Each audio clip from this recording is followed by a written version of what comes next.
And off to the port side, which is the left side, we kind of treat the boat like a clock. So dead ahead would be 12 o'clock, behind us is 6, port side would be 9, and starboard side would be 3.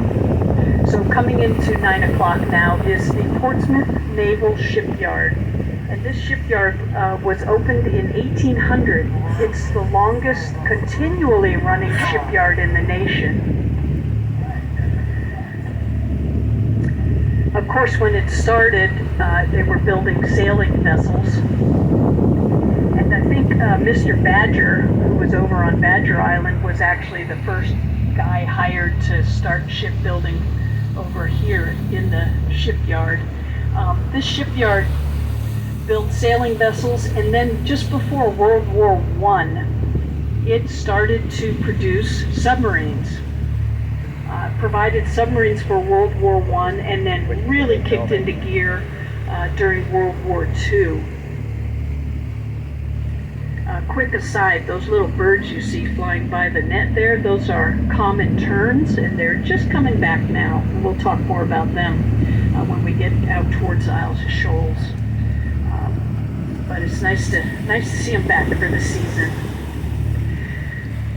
So during World War II,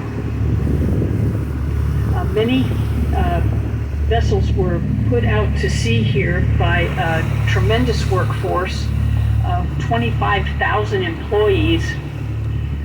One day they actually launched 4 submarines, which is quite a miracle. They worked around the clock 24/7 to help the war effort, and many of those employees were women in the mode of Rosie the Riveter.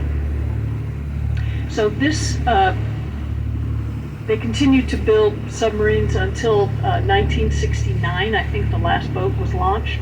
And now it's used to refurbish and rebuild submarines. So they primarily focus on the Los Angeles class, which is a fast attack nuclear submarine. And now we're refurbishing the Virginia class subs. And if you look at 11 o'clock, you can see a submarine. This is the USS North Dakota, which just came in a week or 2 ago, and that is a Virginia class sub. Sometimes when they come in, they'll park them there, but they actually built on the other side back at 7 o'clock. They built a whole new channel that can receive those Virginia class you can subs see the slipways in front of that building and get them onto dry dock. in the water. So sometimes they'll do the initial work out here, and then they'll move the boats into dry dock, which we'll be able to see in a slipways over second. there, There's and then kind they of can a pour them in there dam, for maintenance. and they bring the boats in and then empty the water out. No, And that boat will probably be back here in the day, for when they were 2 doing diesel years, boomer, maybe when they were doing more. the diesel boats, they would And the slip them in sailors the stay water, with the ship, but then they so could pull they'll them be in and do maintenance on them too. located in Kittery for the So it was time a that their one-stop boat shop. is here, and they'll stay in barracks and things like that. So you can kind of see that little dam now, just to the left side of that working barge, the white boat. So the with green and yellow orange, one is the refueling derrick canisters crane on that it. holds the whole And that is the whole how they raise kettle and lower and the everything. water to let the boats in. So they've rehabbed that one. The I think Coast they're Guard doing used to refueling. keep their cutters here, right alongside where the tugboat is. It's just And new. the last New cutter is just scary. left. We had 3 large cutters here for the Coast Guard, and I think that started pretty So much 38 when looks new. first Maybe Bush not. was getting president, pretty and they have their house up quarters in here. Kennebunkport, so the Coast Guard had a large presence here at the shipyard.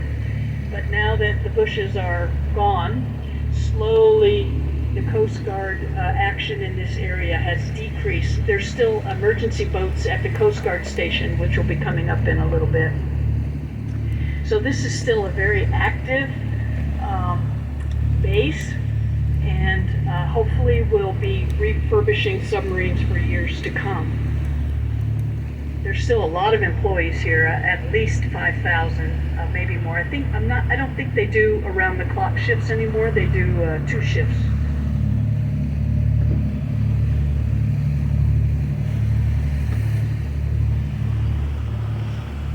You can see if you look ahead of the boat, if you're towards the bow, the current here is pretty dicey. You can see the water goes several different directions, and part of that is because of the strong current, because of the tidal river. It's also impacted, of course, by the tide, which in New Hampshire we get 8 to 10 foot tides, sometimes higher.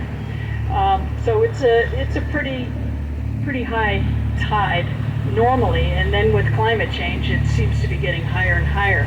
But this point that we're going around with this swirly current is called Henderson's Point, and where that orange sign is with the 10 on it, that point used to come out into the river another 400 feet. So it went a good ways across the river, and ships had to navigate around that point to get into Portsmouth.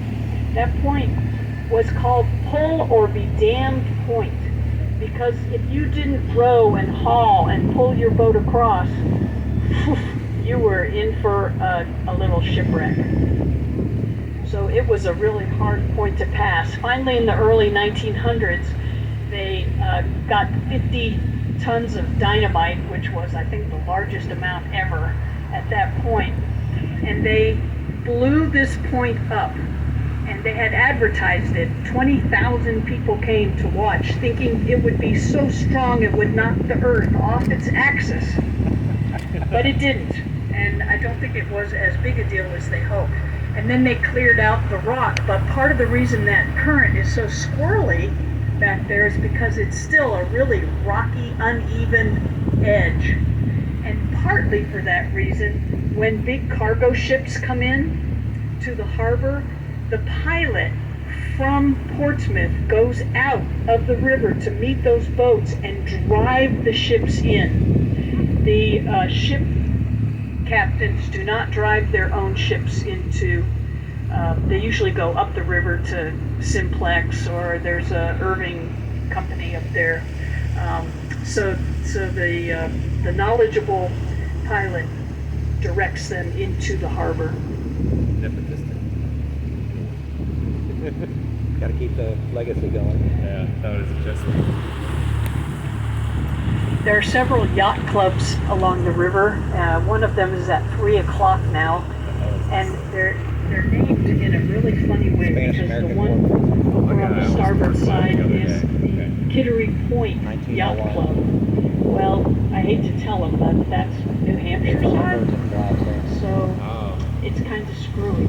And the boat behind us, I didn't see it coming, that is the Gundalow. That boat stems, it's a replica obviously, it stems back to the mid-1600s, so shortly after this area was settled. They used those boats, they have a flat bottom, and it's the only way they could get up and down the river. So ships would come in with supplies, load them onto the Gundalow, which was basically just a decked, flat-bottom boat, a cargo boat, sort of like a semi of the 1600s, and they would haul those goods upriver. As towns got settled, they had to go further and further upriver, and they had to depend on the tides to get them there. They later added the sail, which helped them take advantage of the wind. Now this funny looking building over here on the left side of the boat is the Kittery High School. I would recommend that you go to the Portsmouth High School. No. That's hilarious. This is an old Navy prison.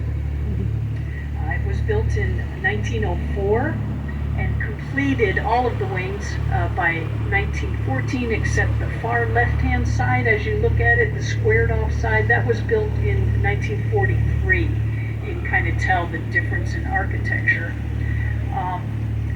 It housed up to 3,000 prisoners at a time, and many, many tens of thousands of prisoners over its lifetime. It finally closed in 1974. There's a lot of myths and stories about this prison. The reason it's in such sad shape is because it's on the naval base. They tried to lease it out. The A structure has failed. gentleman actually was interested in pursuing that and went to Washington and made all of the paperwork happen and all the red tape. And he wanted to open a high-tech business office here. But unfortunately, as he started working on it, he passed away, and his family didn't have the wherewithal to continue that work. And then 9/11 happened. So the security They at could the have Navy fixed it by base then. increased 20 years ago, they could have 100-fold, salvaged it. and it just became a really hard place to try to sell. And so because it's historical, they can't knock it down, but nobody wants to buy it. It's full of asbestos, lead paint, so the remediation, it's just too much, costs too much to fix. So there it sits, slowly deteriorating.